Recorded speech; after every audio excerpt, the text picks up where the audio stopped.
She came to work smiling that morning. Just another shift, another day of serving guests who barely noticed her. But one woman did notice, for all the wrong reasons. The woman's eyes narrowed at her skin, her accent, and her calm grace. Within minutes, what began as a simple misunderstanding turned into a public scene of humiliation, ending with the sound of fabric tearing and gasps echoing through the restaurant. Yet what no one knew was who this waitress really was. And when the truth came out, every whisper turned into silence. Because that day, prejudice ripped more than a dress. It exposed something much deeper. It was supposed to be a quiet afternoon at the upscale restaurant, a place known for crystal chandeliers, soft piano music, and guests who spoke in whispers, not words. Amara, the waitress everyone admired for her patience and poise, moved gracefully between tables. No one would have guessed she once sat in the same boardrooms that owned half the city. After marrying the CEO, she had chosen a simpler life, preferring humility over titles. She didn't wear designer labels or diamonds, just a clean uniform and a warm smile. To most, she was invisible, just another face serving water and collecting plates. But that anonymity didn't bother her. What did sting, though, were the stares, the ones that lingered a little too long, the whispers that died when she turned around. That day, one guest in particular seemed different. A woman dressed in luxury, her tone sharp, her eyes judging every move Amara made. The tension built quietly at first, like a storm gathering over calm water. No one knew it yet, but before that meal was over, the restaurant would fall silent, and Amara's true identity would shatter more than one person's pride. If you're still watching, stay with this story, because what happens next will leave everyone in that restaurant speechless. The woman thought she was humiliating a waitress, but she had no idea who she was dealing with. Make sure to like, subscribe, and keep watching. You won't believe the twist that's coming. The lunch crowd was buzzing, silverware clinking, soft laughter bouncing off marble walls. Amara balanced a tray of glasses when she noticed the woman from table 6, her eyes following every step like a hawk waiting for a mistake. The woman's name was Claudia, the kind of customer who believed the world bent around her. Expensive perfume, perfect nails, and an attitude that filled the room before her voice did. It started with a complaint about the wine being too warm. Then the water was too cold. Each word was laced with impatience, each sigh heavier than the last. Amara handled it with quiet grace, apologizing softly, offering replacements, her tone never breaking. But Claudia's eyes weren't judging the service. They were judging the person, the color of her skin, the accent that carried hints of another country, the way she stood, too confident perhaps for a woman she assumed was just staff. When Amara returned with the new order, Claudia spoke loudly enough for nearby tables to hear. "People like you should know your place," she said, flicking a drop of wine off her hand as though it were filth. A few guests shifted uncomfortably. Others looked away. No one spoke. Still, Amara didn't flinch. She'd heard worse before, in boardrooms where she was the only black woman present, in social gatherings where her worth was questioned with smiles instead of slurs. But something about this moment, this humiliation in front of strangers, cut deeper. Claudia's next move came suddenly. When Amara tried to clear the table, a piece of her dress brushed against Claudia's designer bag. The woman recoiled as if touched by something dirty. "Watch what you're doing," she snapped, pushing back her chair. The motion sent her drink spilling, red wine splattering across the white tablecloth and Amara's uniform. The room went silent. Claudia stood, face twisted in outrage. "You've ruined my day," she hissed, and in one swift, reckless motion she grabbed Amara's sleeve and tore it apart. The sound of ripping fabric sliced through the air like a scream. Gasps erupted. Phones lifted.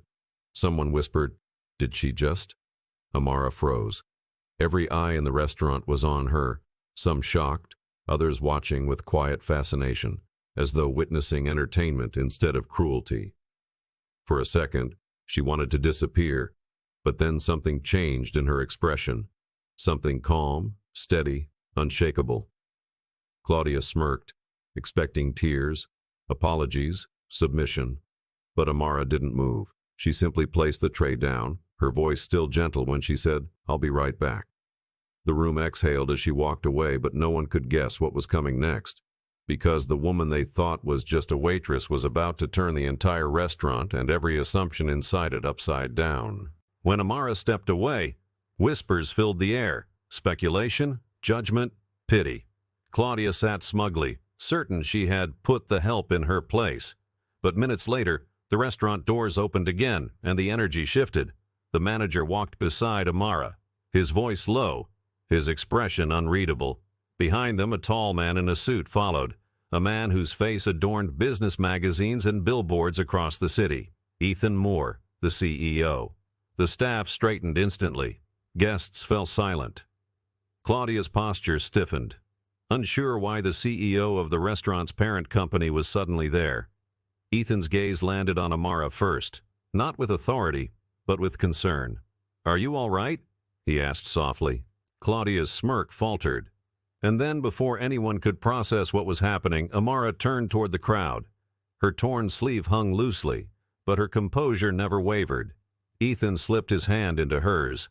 That single gesture shattered every assumption in the room. "Everyone," he said, his tone calm but commanding, "this is my wife." The words fell like thunder. A hush swept through the restaurant, heavy and electric. Claudia's face drained of color. The same hand that had torn the dress now trembled against the table. Gasps echoed, and someone whispered, "She's the CEO's wife?" Ethan turned toward Claudia, his eyes cold now. "You didn't just disrespect my staff," he said quietly. "You disrespected my family." For a heartbeat, no one moved. Cameras were still recording, catching every flicker of shock, guilt, and realization. Claudia tried to speak, some excuse about misunderstanding, but the weight of silence drowned her words. And in that stillness, as Amara stood tall in her torn uniform beside her husband, the truth became undeniable. Power and dignity don't always wear suits or carry titles. Sometimes they wear aprons and still stand taller than anyone in the room. Claudia was escorted out that afternoon, her face pale beneath the bright chandeliers that once made her feel powerful.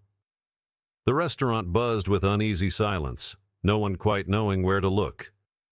Amara didn't gloat, didn't speak a word of revenge.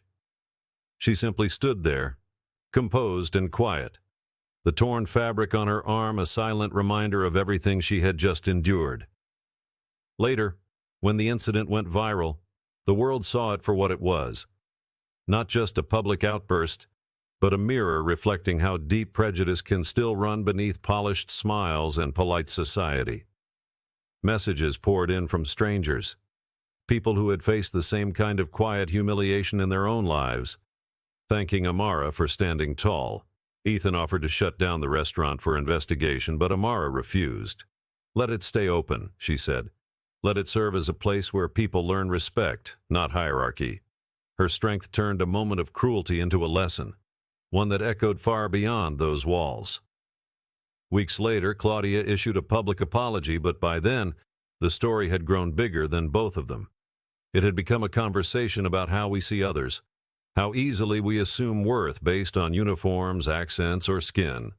Amara went back to her quiet routines, still helping at the restaurant from time to time, still smiling as she served. Only now, people saw her differently. Not because she was the CEO's wife, but because she had shown grace in the face of hatred. Because sometimes dignity is the loudest response to ignorance, and maybe that's the question we should all ask ourselves. How many torn dresses, shattered moments, and silenced hearts will it take before we finally see each other for who we truly are? If this story moved you, don't let it end here. Moments like this happen every day. Quiet acts of prejudice that go unseen, unheard, and unchallenged. But stories like Amara's remind us that dignity and compassion can still rise above hate. If you believe in respect, equality, and standing up against injustice, share this video. Let it reach someone who needs to hear it. Hit like to support stories that make a difference. Subscribe for more real-life inspired dramas that reveal the truth behind everyday cruelty and the strength that overcomes it. Because change doesn't start in headlines. It starts with awareness. And with you.